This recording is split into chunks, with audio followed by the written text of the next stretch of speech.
आप सभी लोगों को नमस्कार। मैं doctor Deepak Sharma, MD homeopathic paediatrics में न्यू दिल्ली से आप लोगों का एक बार फिर से स्वागत करता हूं हमारे इस चैनल ऑर्बिट क्लिनिक में। अब कोरोना के इस पैंडेमिक काल में बच्चों की इम्यूनिटी पे बहुत ज़्यादा क्वेश्चंस आने लगे हैं कि बच्चों की इम्यूनिटी कैसे बढ़ाई जाए या बच्चों को कैसे सेफ रखा जाए इस कोरोना काल में। इंडिया में आप लोग देख रहे होंगे कि जो बच्चों पर जो कोरोना का अटैक है वो पिछले साल से बहुत ज़्यादा है। कर्नाटका में भी काफ़ी ज़्यादा हो चुका। अभी आज एक मैं न्यूज़ देख रहा था उसमें भी उत्तराखंड में भी काफ़ी बच्चे जो हैं वो इन्फेक्ट हो गए हैं। अभी जो सबसे मेन काम है वो हम लोगों को अपने बच्चों का ध्यान रखना है। हालाँकि ध्यान रखने का मतलब ये नहीं होता कि हम उनको सिर्फ़ घर में रख कर के और उन पर बाकी चीज़ों पर ध्यान ना दें। बहुत सारी ऐसी बातें हैं जिन पे आपको बहुत गौर करना चाहिए। सबसे पहले मैं आपको ये बताना चाहता हूँ कि आप कैसे नोट करेंगे कि आपके बच्चे की जो इम्यूनिटी है वो लो है। ये जो मैं बातें कर रहा हूँ वो 3 साल से ऊपर से लेकर के 18 साल तक के सभी बच्चों के लिए कर रहा हूँ। और इन चीज़ों पे जो ध्यान देना है वो बहुत ज़रूरी हैं। तो कुछ ऐसे सिम्पटम्स हैं जिनको आप घर पे रह कर के भी पकड़ सकते हैं। जिसमें जो सबसे पहला सिम्पटम है वो है वीकनेस। वीकनेस मतलब बच्चा जो है वो बहुत वीक फ़ील करता है, किसी भी काम को करने में थोड़ा आलसपन करता है। हालाँकि बच्चों की एक टेंडेंसी भी होती है लेकिन हमें ये ध्यान रखना है कि वो किस काम को करने में ज़्यादा आगे है और किस काम के लिए ज़्यादा कमज़ोरी महसूस कर रहा है। दूसरा है पैरों में दर्द का महसूस करना या रात को पैरों में क्रैम्प्स का आना। ये एक बहुत ही कॉमन सिम्पटम है और जिसको हम लोग इग्नोर करते हैं, सोचते हैं कि बच्चा शायद ज़्यादा खेल लिया होगा इसलिए पैरों में दर्द हो रहा है या कोई और भी वजह है या कोई चोट लग गई होगी। ऐसा नहीं है, अगर उसको लगातार क्रैम्प आ रहे हैं या वो लगातार पैरों में दर्द बता रहा है, तो आप इस बात को ज़रूर नोट करिए और ये ध्यान रखिए कि बच्चों में पैरों का दर्द क्यों आ रहा है।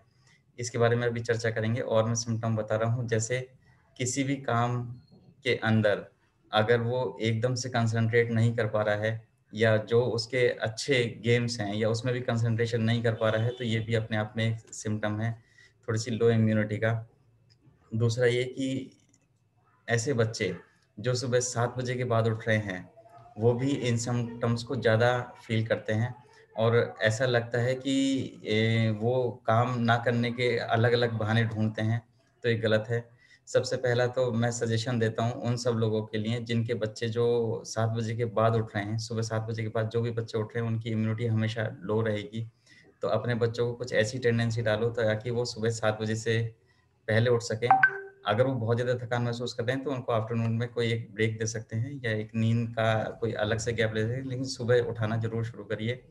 हेल्दी फूड खिलाइए, जंक फूड से बचिए, ये मैं बार-बार कह चुका हूँ कि हर बार जो हम लोग सोचते हैं कि चलो कोई बात नहीं, हफ्ते में 1 बार जंक फूड या हफ्ते में 2 बार जंक फूड खिला लें तो कुछ नहीं होगा। ऐसे बहुत सारे मेरे पेरेंट्स मेरे से आकर के कहते हैं, पर ऐसा नहीं है।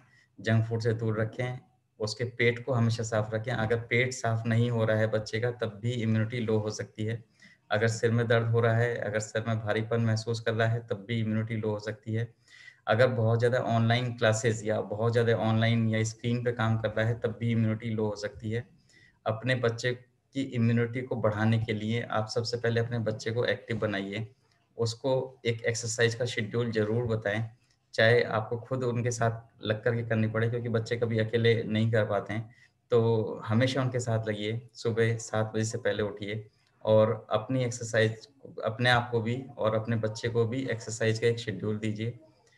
ऐसी बहुत सारी मेडिसिन्स अवेलेबल हैं जो बच्चों की इम्यूनिटी बढ़ाती हैं, लेकिन बिना किसी भी डॉक्टर की कंसल्टेशन के आप प्लीज़ अपने आप या किसी भी सोशल मीडिया के थ्रू परचेज़ की हुई मेडिसिन को बिना डॉक्टर की सलाह के ना दें, क्योंकि डॉक्टर की सलाह बहुत ज़रूरी है।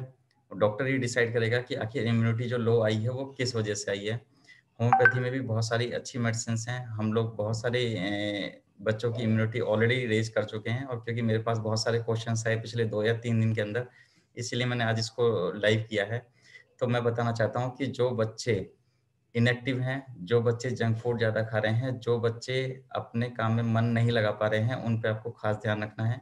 अगर उनको फिर से रिपीट करता हूँ, सिर में दर्द या भारीपन है या उनको पैरों में दर्द है या उनका पेट ठीक नहीं रह रहा है, तो अपने डॉक्टर से ज़रूर कंसल्ट करिए। और ये मत सोचिए कि आपका बच्चा जो है सिर्फ़ किसी एक पर्टिकुलर मेडिसिन को खा कर के या किसी भी एक पर्टिकुलर चीज़ को करके वो एक्टिव रहेगा या उसकी इम्यूनिटी सेफ रहेगी। इन सब के अलावा आपको अपने बच्चे को सावधान रखना है, बार-बार हैंड वॉश की आदत डलवानी है और दूसरा अगर बहुत ज़रूरी है तभी बाहर लेके जाना है, वरना बाहर ले जाने की अभी कोई आवश्यकता नहीं है क्योंकि अभी भी माहौल बहुत अच्छा नहीं है। तो मैं रिक्वेस्ट करूँगा कि सभी लोग जो भी ऐसा फ़ील कर रहे हैं अपने बच्चे के लिए, अपने डॉक्टर से मिलें और अपने चिकित्सक से ये ज़रूर पूछें कि आखिर ऐसा क्यों हो रहा है बच्चे के साथ, उसको सिम्पटम्स ज़रूर बताएँ। होम्योपैथी में बहुत अच्छी-अच्छी दवाइयाँ हैं जो बच्चे को इम्यूनिटी और बच्चे के सारे सिम्पटम्स को ठीक कर देती हैं। जो कुछ कॉमन मेडिसिन्स हैं वो कैल्केरेका, नेट्राम्यूर, सिना, एल्फा-एल्फा, चाइना ये ऐसी बहुत सारी रेमेडी है लेकिन मैं चाहता हूँ कि ऐसी किसी भी रेमेडी को आप अपने आप ना दें।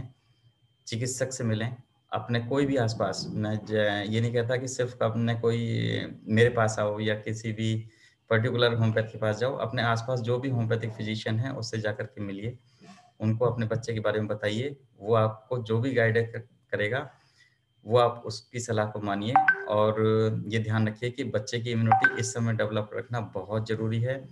एक्सरसाइज़ की आदत आपको ज़रूर डलवानी है और उसका पेट ठीक रखने के लिए जंक फूड से दूर रखिए। सुबह 7 बजे से पहले-पहले ज़रूर उठाने की कोशिश करिएगा। दोपहर में चाहे एक नींद ले सकते हैं।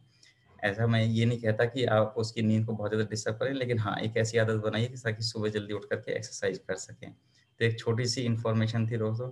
अगर और भी कोई आपको जानकारी चाहिए तो मुझे कमेंट बॉक्स में लिख सकते हैं या हमारे चैनल पर जाकर के लिंक बॉक्स में डिस्क्रिप्शन बॉक्स में भी कुछ चीज़ें देख सकते हैं। बहुत-बहुत धन्यवाद। आप सभी लोगों का नमस्कार। आपका दिन शुभ हो।